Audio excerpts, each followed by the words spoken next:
towns and possibly discuss other Nerdfighter issues. Please welcome John Green.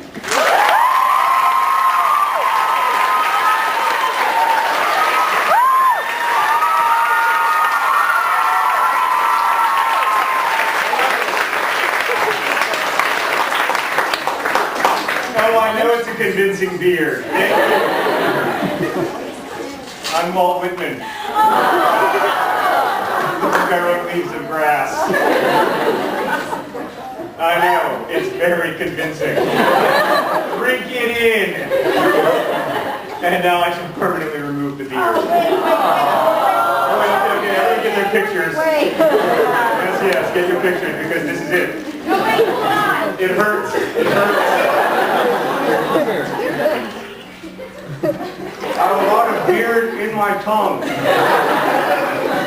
And okay.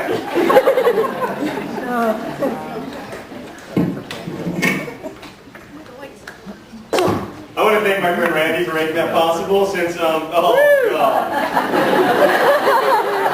Although, I don't know how much I want to thank him. I mean, would a more expensive beer have been that hard to come by? I, of course, am traveling. I'm traveling for 40 days, and I'm only using a one carry-on suitcase, so I wasn't able to pack my own Halloween costume. Oh, I got you guys some candy.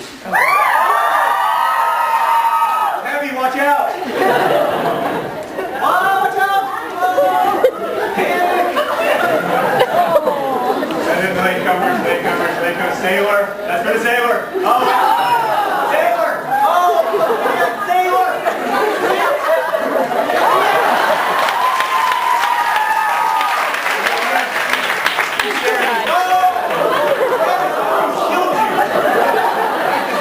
Thanks for coming. Travis from the newscast is here. Todd is here from the Five Awesome Guys. Okay, yeah, Peeps for the kids. And then I'm going to try to get this. I'm going to try to get this to my agent. Hold on. Oh, wait! That's really is going to kill somebody. You all look amazing. Even those of you who didn't dress up. In fact, perhaps particularly those of you who didn't dress up. About a week ago, it struck me how weird it is that I'm always signing your books, but you aren't ever signing mine. So I brought a book for you guys to sign if you have a chance that I'll put on the podium when I'm signing, wherever I'm signing. And the second thing is that, as you know, or many of you know, there's a Nerdfighter gift exchange. Oh, and you can write anywhere in the book. I've read it, so you don't have to worry about like writing over text or anything. I'm familiar with it. Nicole, thank you for your book. I'm going to read from my new book, Paper Towns, I think. I haven't really read this part before, so that usually bodes well. I think all you need to know is that Margot is awesome and Q is her neighbor. I mean, that's a short introduction. That's like when Hank says, I'm going to sing a song about Harry Potter. He's not here, I'm sorry. I know, everything's better with Hank. So, alright. So Q has two best friends, Ben and Radar. Ben, of course, is a guy who believes deep down inside his heart that the surest path to the affection of a woman is to call her a honey bunny. And Radar is this African-American kid who's a semi-professional editor of a website that's identical in every way to Wikipedia, except that it's called Omnictionary. A lot of people have asked me if I called it Omnictionary because I was afraid of Wikipedia suing me. That is, of course, ludicrous. No one in all of human history has less grounds to sue anyone for anything than Wikipedia. I call it Omnictionary for, for fancy literary reasons. Yeah, all right. So I'm going to read a little bit from chapter 1. I was still thinking. Oh wait, no. Dang it. Ben can't find a date to prom. Ben started outlining plans for finding a date. Thanks, Randy. Sorry. But I was only half listening because through the thickening mass of humanity crowding the hallway, I could see Margot Roth Spiegelman. She was next to her locker, standing beside her boyfriend, Jace. She wore a white skirt to her knees and a blueprint top. I could see her collarbone. She was laughing at something hysterical, her shoulders bent forward, her big eyes crinkling at their corners, her mouth open wide. But it didn't seem to be anything Jason said because she was looking away from him, across the hallway to a bank of lockers. I followed her eyes and saw Becca Arrington draped all over some baseball player like she was an ornament and he a Christmas tree. I smiled at Margot, even though I knew she couldn't see me. Bro, you should just hit that. Forget about Jace, Ben said. God, that is one candy-coated honey bunny. As we walked, I kept taking glances at her through the crowd, quick snapshots, the photographic series entitled Perfection Stands Still While Mortals Walk Past. As I got closer, I thought maybe she wasn't laughing after all. Maybe she'd received a surprise or a gift or something. She couldn't seem to close her mouth. Yeah, I said to Ben, still not listening, still trying to see as much of her as I could without being too obvious. It wasn't even that she was so pretty. She was just so awesome. Amateur hour. Everybody else turns off their cell phones. It's Sarah. Answer it. I'm doing the show. There's a bunch of people here. I'll look back.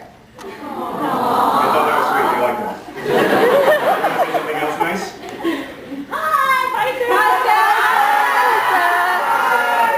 No, I'm doing the show right now.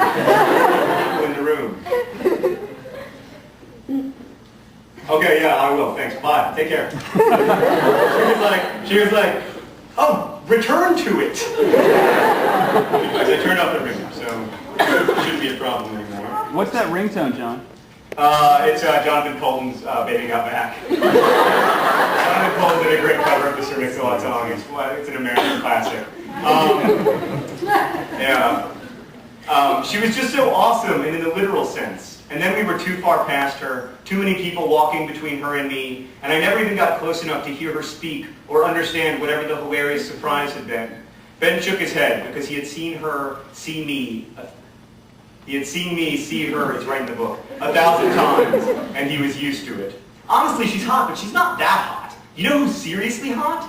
Who? I asked. Lacey, he said, who was Margot's other best friend. Also your mom. Now I'm going to skip ahead. Those of you who read the book know why. And then we were at our lockers. Radar was leaning against Ben's locker, typing into a handheld device. So you're going to prom, I said to him. He looked up and then back down. I'm de-vandalizing the Omnictionary article about a former Prime Minister of France. Last night someone deleted the entire entry and then replaced it with the sentence, Jacques Chirac is a gay, which as it happens is incorrect both factually and grammatically. Radar is a big-time editor of this online user-created reference source called Omnictionary. His whole life is devoted to the maintenance and well-being of it. This was but one of several reasons why his having a date to prom was somewhat surprising. So you're going to prom, I repeated. Sorry, he said without looking up. It was a well-known fact that I was opposed to prom. Absolutely nothing about any of it appealed to me. Not slow dancing, not fast dancing, not the dresses, and definitely not the rented tuxedo. Renting a tuxedo seemed to me an excellent way to contract some hideous disease from its previous tenant, and I did not aspire to become the world's only virgin with pubic lice. Bro, Ben said to Radar, the fresh honeys know about the Bloody Ben story. Radar put the handheld away finally and nodded sympathetically. So anyway, Ben continued, my two remaining strategies are either to purchase a prom date on the internet or fly to Missouri and kidnap some nice little corn-fed honey bunny. I tried telling Ben that honey bunny sounded more sexist than retro cool, but he refused to abandon the practice. He called his own mother a honey bunny. I'll ask Angela if she knows anybody, Radar said, although getting you a date to prom will be harder than turning lead into gold. Getting you a date to prom is so hard that the hypothetical idea itself is actually used to cut diamonds, I added. Radar tapped the locker twice with his fist to express his approval, and then came back with another. Ben, getting you a date to prom is so hard that the American government believes that the problem cannot be solved with diplomacy, but will instead require force. It's a California joke. It doesn't play in Plano. But I was trying to think of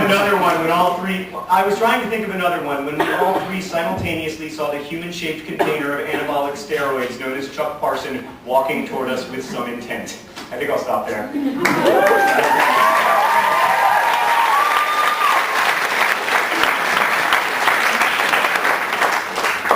I'm thirstier than I thought. Okay.